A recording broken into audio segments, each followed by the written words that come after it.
Welcome back to the Quintessential Quintuplets anime review, episode number 2. This one covering episodes 4 8. Which is to cover the Fire West arc, the second year midterm arc, and the start of the school camp, which is the final arc of the season. Yeah, Fireworks Festival covers chapter 713, second year midterm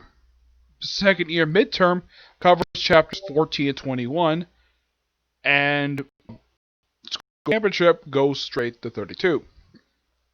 Now, with this one, basically, the reason why I decided to stop at episode 8, well, mainly because I wanted to cap off the third arc of the season.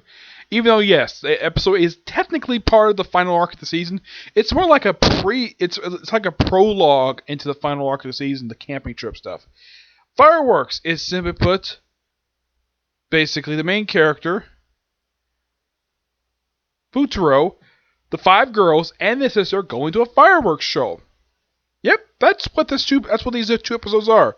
Yeah, they're just a fireworks show for 2 episodes.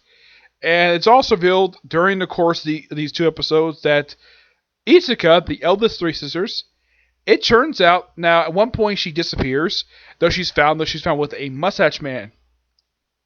And it turns out this mustache man is actually her agent. Yes. It turns out that Itsuka is an actress. Yep, she's an actress. I don't really know why in the world she could keep the secret for, but she did. Yep, she kept the secret. Eventually, she does tell him after she gets the part she tries up for.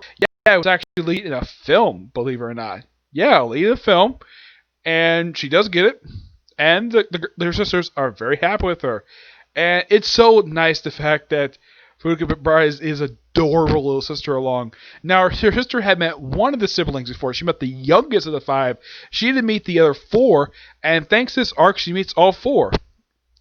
And it's a fun little mini arc for the series, and, well, I'm surprised. Now, here's the thing. I haven't really encountered an arc like this where it's mainly about fireworks. Having a festival, not the first series basically come across, where you have a school festival arc. Well, not exactly a festival arc, for school basically kind of like a festival itself. I've seen this also for Miss Kobayashi's Dragon Maid, My Hero Academia recently, that was for school. Yeah. And it's nothing unusual. It had Case Close done a few times, which is fine. And it's a great arc, though she does miss the main fireworks. They do have a mini fireworks show in the park with Riku, the adorable little sister. Yeah, she's not like a little girl. She's basically kind of like 12, 13. She's basically kind of like middle schoolish. Yeah, she's a few years younger than her brother, though the sisters will adore her. And they end up doing babysit duty for her, which I don't think they have a problem with that. That was the 3rd sister, the one with the bunny ears. Let's see if I can remember her name here. Let's see. Yatsuba. Yeah, Yatsuba basically had babysitter. She's with her the whole 2-parter, which of course is great.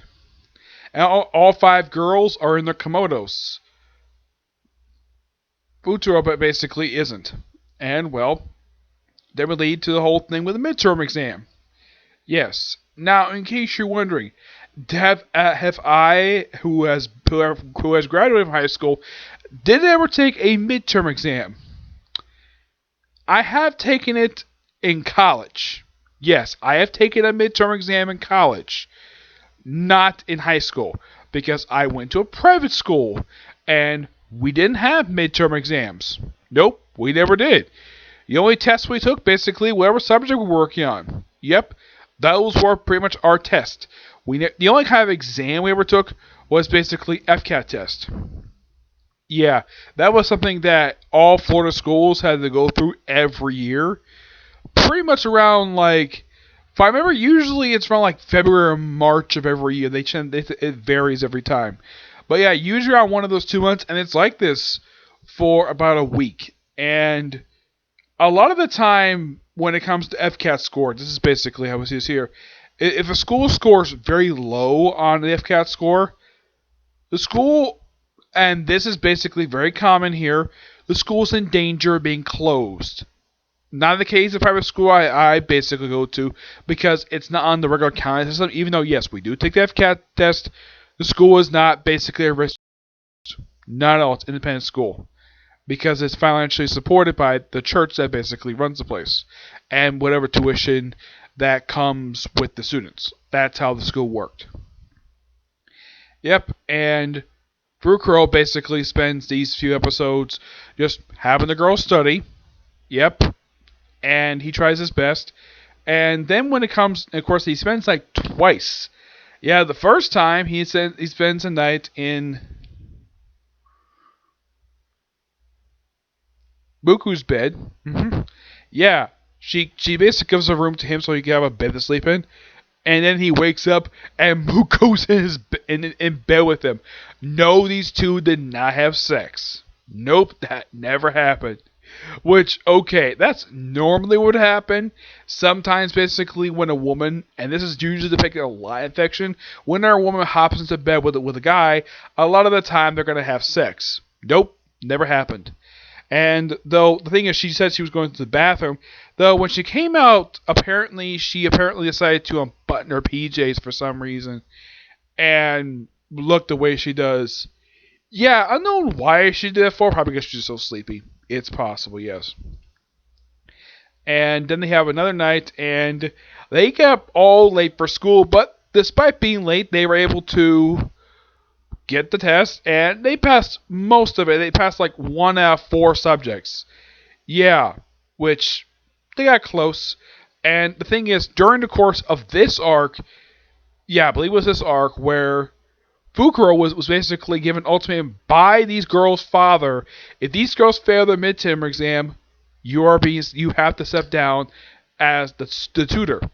And despite the fact, yes, they mostly did fail. They did okay for the most part. Apparently, the way it works for their test is that 30 or above. If you get 30 or above, you pass. Here, a lot of the time, basically, it's usually sometimes basically tests here you can be like 70 or above. You can pass. I think the lowest you can actually have before passing is 50%. But usually, a lot of time you get that low, it's usually a fail. That's the way there's a lot of time with tests here. But the way they have in Japan is a lot different when it comes to testing. And all the girls do pretty well like one subject.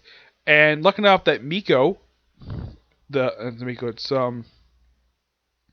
Nino, now at first they have Fukuro talk to the father, which first time he talks, he calls him Pops.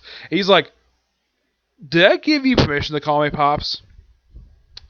Yeah, and now the thing is, the younger sister does know about the ultimatum, and when Nino talks to him, she's like, "Did you give an ultimatum basically if we fail that you have to step down as teacher?" He says, "Yes."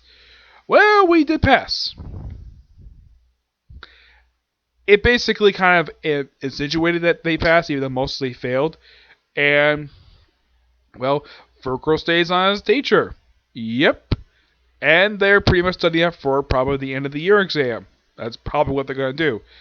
But we're not going to go there yet because camping trip. Yep. Episode 8 simply just set up for camping trip. Like, they kind of wrap up the whole stuff with the midsummer exam within the first few minutes of basically episode 8. And we have, this one's about the photo. We actually see what the photo is in the actual school student handbook that Fukuro's had since the start of the series. And apparently when he was younger, he wasn't like raven haired like he is now. Apparently when he was younger, he was a blonde and he hung out with a redhead girl who looks suspiciously like one of the quintuplets. Yeah, oh yeah, and also they mentioned their mother a couple times in these episodes. At one point, they have Fukuro get sick because of Nino's cooking. It's been hinted at that Nino has got a thing for him. As a matter of fact, all the girls have got a thing for him. And it's also shown frequently in the titles that one of these girls is going to marry him. Which one? I don't have any idea because I haven't read that far in this series. But one of them is destined to marry him. Yeah. And by the end of episode 8, now, yeah, they don't show what the other half picture is until like the very last couple seconds of the episode. of 8. So basically, that's when the whole thing with the student handbook eventually, because he forgot the student handbook, so he basically breaks into Nino's room, which he's so upset about that. And like, even though Isuku gave her a little thing to pierce her ears, here's the thing when it comes to ear piercing. Apparently in the show, how girls pierce their ears is a machine. I've seen it in one film where the way to pierce your ears, and this is based, I don't know if this is basically what people do this nowadays, but the way they did it is put like a little lemon behind the ear, and then put like a needle right through it. My mother and my sister and a lot of my female relatives have had their ears pierced. My mother has had ears pierced 3 times. Yes, 3 times. Some people I know who have their ears pierced who are women, who are my relatives, they've had their ears pierced once, maybe twice, but not 3 times. So my mother can pretty much wear 3 sets of earrings. I've actually seen her wear 3 sets of earrings. And, well, this other Fukuro does get back a student handbook. Nina doesn't go through with the piercing. So, yeah. She's like, as long as my ears pierced by tomorrow or my wedding dress, it's perfectly fine. Yeah. I know this is probably typical for women to basically think of when they get married. Yeah. I don't have any saying that. I don't know how all women think, basically, when it comes to basically when they finally get a chance to get married. I'm not going to say anything about that at all because that's not my forte. Yep. And they do show pictures of what the girls look like when they're younger. And apparently, get this, all 5 girls, despite like 2 of them basically hair color is different. Apparently, when these 5 girls were like in 6th grade, they all were very light redheads. All 5 of them, and their hairs are all really long. Though I think at least 2 of them have cut their hair. Yeah, basically the youngest one and the basically the 4th sister, they both cut their hair shorter. The other 3, now the youngest sister is the only one who kept their hair longest. And one of these girls is in fact the girl in the picture. But who knows? Time will tell, basically, who would be in the picture. I'm really looking forward to seeing the camping trip stuff. Now, when it comes to seeing camping trips in the anime, not many of them basically have had stuff like this. Case Closed has had several of these. I know My Hero Academia had a big epic arc when it comes to a camping trip.